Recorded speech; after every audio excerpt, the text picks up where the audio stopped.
The Marxist perspective nag-focus sa class struggle ug mga inequalities between the wealthy which is bourgeois ug ang mga working class which is proletariat. So pananaw sa Marxist, ang capitalism kay sistema nga makabenefit ara sa mga dato pinaagi sa pag-exploit sa mga trabante. So they believe a social change mabot ra through revolution. So where the working class mahimong mopildi sa ruling class para makabuhat og classless society. So, in the first line, Totoy, bilisan mo ang takbo.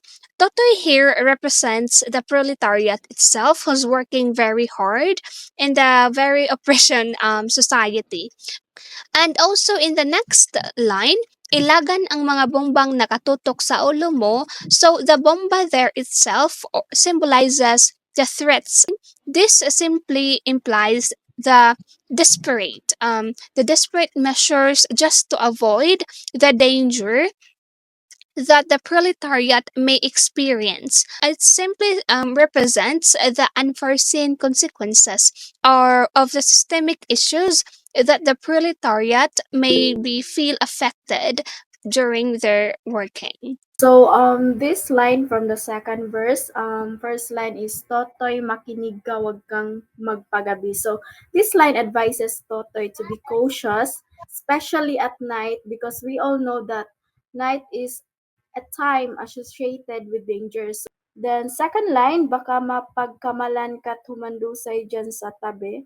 This suggests the risk of being wrongly accused or targeted by those in authority. So next line is, Totoy, alam mo ba kung ano ang punot dulo? So basically, this line questions whether Totoy understand the root causes of the problems nga iyang atubang. It refers to the ongoing chaos and turmoil, like symbolizing the persistent and unresolved conflicts within society. It alludes to the cyclical nature of social unrest. Proceed to the pre-chorus of the song. So, hindi pulat dilaw tunay na magkalaban, challenges superficial political divisions, wherein the pulat dilaw represents the political fractions or the political parties here in the Philippines. So, ang kulay at tatak ay di siyang dahilan. So, ang kulay, which refers to the color, of course, wherein it symbolizes racism as well as the tatak or brand. So, unsa man jud ang dapat fokusan. So, the focus is on the class struggle. We should focus on the more serious problems such as the poverty as well as how the rich people control us.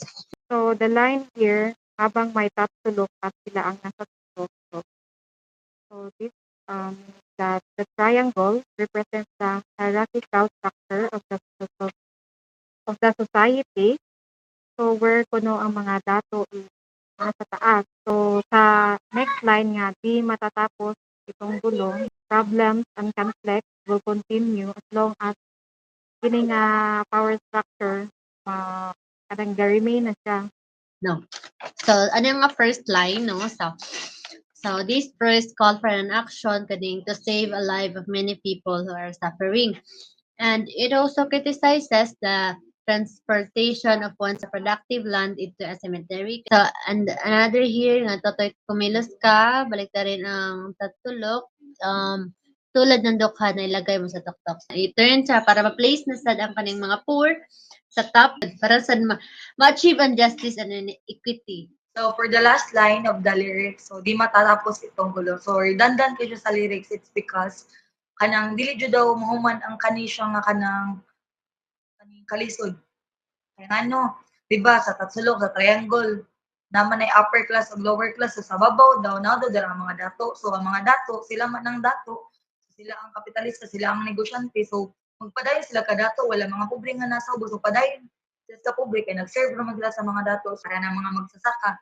So, sila man ang kayo mayo nga mas mo dato man ang ilang gitabawan, sila man ang nagkuan og dili sila muliyok, wala mang guroy gitabo ni nan.